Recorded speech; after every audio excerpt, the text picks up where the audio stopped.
The touring trap. Nope. Touring for a loss? Sure. A cup of tea? Tea time with Taylor Swift? Exposure. Okay, so this kind of came up. We were looking at Lord's sort of feed out there in the forums. And it's just talking about how, like, the 3 years of nothing. People are like, who? You're Lord. She's a perform, not like the Lord, but that'd be cool if the Lord had like an Instagram or something. Hey, forum. You guys are sort of fouling up down there still. Get better, do more. But no, Lord the artist, which I'm actually a big fan of. I love the first record. I thought the second record had some merit, and some of Solar Power, or whatever the name of it is pretty good too. Yeah. But that first record's insane.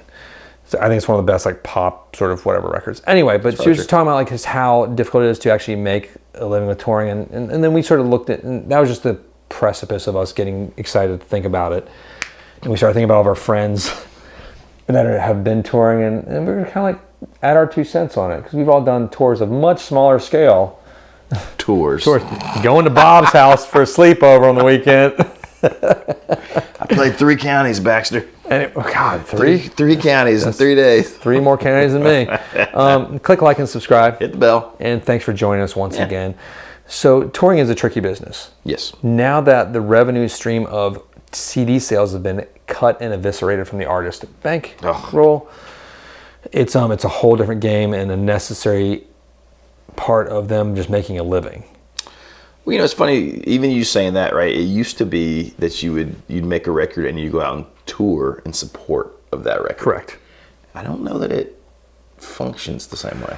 It has changed. Yeah. I still feel the artists do that. Like they sort of center a tour around an album because they got to promote the streaming, but it's not. I mean, it used to be like you didn't have to tour.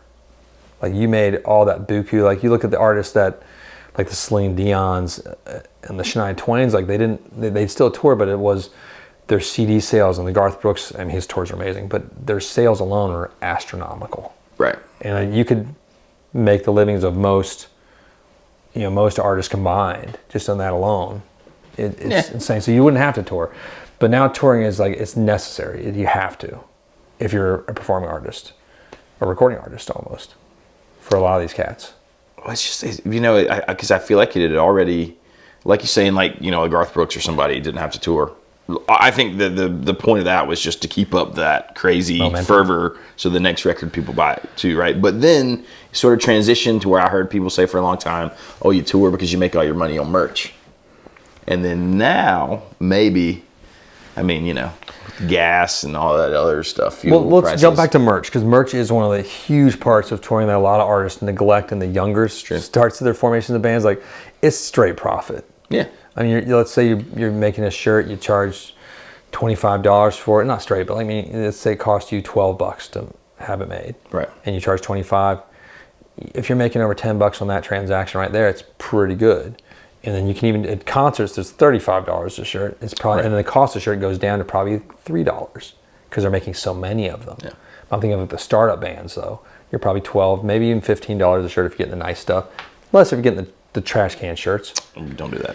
Which they do on tour a lot too, though. Like the tour shirts suck a lot of the times, which is a drag because you're paying premium for like the trashiest shirt. But that's it. But we all want the tour shirts. Even when we were at Jane's Addiction and Smashing Pumpkins like a couple weeks ago, the lines for the shirts. Oh yeah. Out the door. Same with Chemical Romance. Like I thought the line to the bathroom, I panicked for a minute. I was like, I really have to pee. I'm gonna pee in the line. Shirts. Oh, it's just shirts. But now a lot of venues take a cut of the merch too, and it can be a substantial cut. So that bleeds in too. And then you mentioned the gas prices. Yeah, fuel. I mean, if you're on a big tour, we're talking like Lord's talking about. You're paying to have your stuff go ahead of you and be set up at these huge venues. Well, and just the tour bus alone, like the funny number you gave us was $1,500. It's more now. But that was like a day, years and years and years and years ago number. Yeah, which I could be totally wrong about. That was just off the top of my head. You got to factor in a few $1,000 a day for your tour bus when you're in these large things. Because you got to pay a driver. If you got an actual tour bus, driver, insurance, the fuel, the rental of the bus itself is expensive too. This is not a. Most people don't own their buses anymore. I would imagine. No, it's not a pay less. The ones we saw for like Jane's and the Pumpkins were funny because we were back in the depot where the buses were parked. and they were like all white. Everything was white inside. Everything was white out. It was like a modern apartment driving around, which I think some of the artists were a little bit confused by. I don't know if I would enjoy that. It doesn't seem very relaxing. It's more like you're driving around like in a set of like Fixer Upper or something. Everything's perfect. Farm chic. Just going down the road. But no, it's expensive. But let's jump back now. There are some cuts that some of these artists probably aren't used to making that they probably could. That would save quite a bit. I don't know if it's enough to, but like you have a tour bus, you sleep on the tour bus, right? No. I mean, I think the norm for a lot of folks, when we're talking top tier, obviously, is you go on a tour bus and then you have a hotel room. But it's not even the top tiers. That's the thing. We're talking about the artists that opened for Paramore. Right. And then they were paid, what, $150K or something around that? 130 something. Yeah. So let's just round up to 150, but 130, sure. Yeah. And then they came out sort of broke even, but they were they had a tour bus, but they were staying in hotels too every night. And when you're making that much for a tour and staying in nice hotels and probably, if you're not even sharing rooms, but it's expensive. Like you have a whole, go ahead. It's easy to go out, even on like the small micro level that I've experienced, where you go out and you're not even getting your own hotel room. You're sharing, you're shacking up with other dudes in the band, but it's easy to blow all the money you make because you want to have this like idea that it's this party and it's a good time, and it can be. Every night's a Saturday night. Nah, not really. I mean, that is once you reach the stratosphere, it can feel that way. I think. I'm sure it could. Because like I saw like how they were living backstage, and like, man, this is every night is like they're just bouncing to the next, like Tuesday night is Saturday night because they're doing this big party. Then the next place they're in Philadelphia. The next place they're in Milwaukee. And that'd be terrible routing if they did that. But yeah, that would be. Boom, boom. Yeah. But I think you have to make it profitable at this point. You'd have to kind of hunker down and say, hey, this is business.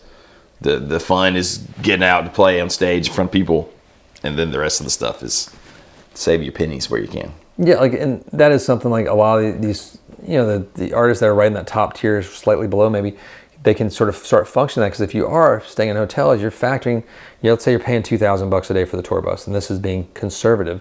You're probably spending another for your band alone, not the crew, $2,000 in hotel rooms. So you just doubled your prices. Why would you do that? You got to Poe Ramlin boy it. You sleep on that bus. It's stinky. It's sweaty. It's fun. It's like, there is something kind of fun about that. Well, yeah, we were talking like it's sort of a drag to have to like get out and go get your car to the hotel somehow, and it's neat to have a hotel. It's better, sort of. But there's something like it's fun. The bus is fun. I always liked gigs where we were playing at a place 2 or 3 nights in a row.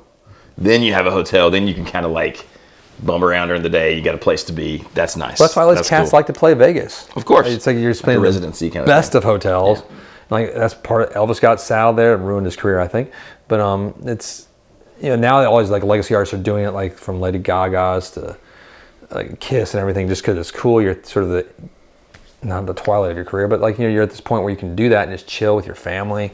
Yeah, it'd be fun. You do your show for an hour and a half, and you go back literally in the hotel up to your hotel room. That was like people used to go to Branson and have their shows there. You know what I mean? Yeah. Same idea, right? When we were talking earlier about like the Allman Brothers, and I knew some of the members of the band pretty well, and Butch and his family, and they were just laughing about like the old days when they were selling out the Fillmore, and they were still living in mobile homes, and they were watching their opponent. But don't get me wrong, their manager was stealing money from them too, left and right. But it was also they were just living normal, modest lives, and then eventually they leveled up, and they're like, okay, so we have this money is secure now. We're doing this for multiple years. Let's buy a house. Let's buy a real nice house. It's like the old school NASCAR drivers. God, speak of the devil, did you see the Formula thing, the F1 thing that happened over the weekend? Mm-hmm. I don't know why it was all over my feed. Like we're they race in teams, obviously. Yeah. This one guy like sort of did something where like he rammed into this other guy that was on his team. Like it was this weird, like almost purposeful things. Like I knew it wouldn't really help, but it was weird. If anybody's watched it and understands it better, it was like.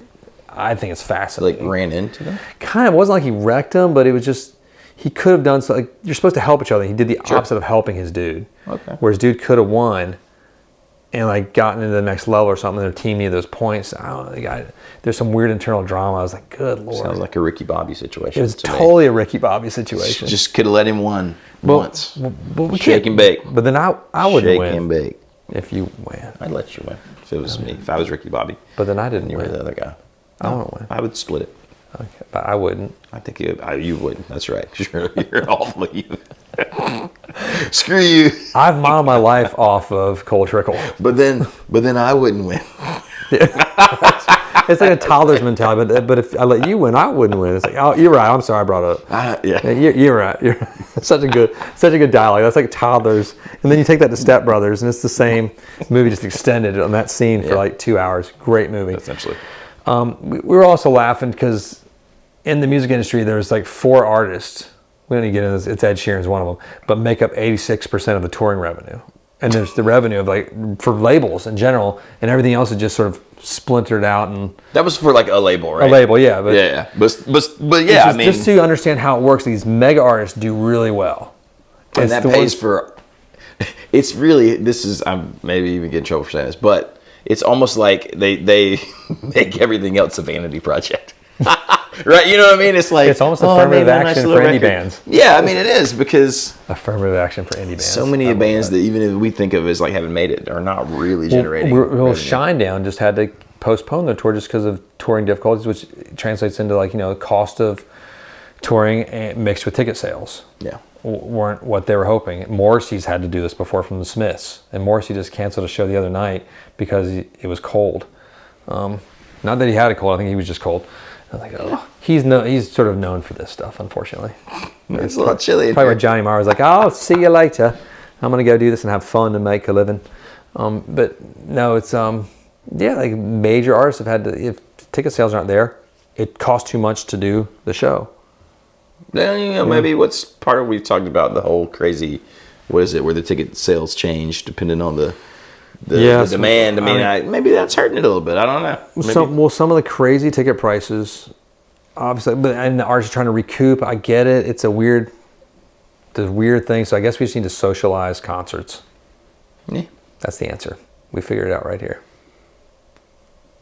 I said, way before lockdown, COVID, or during it all, that I thought concerts would become more regional.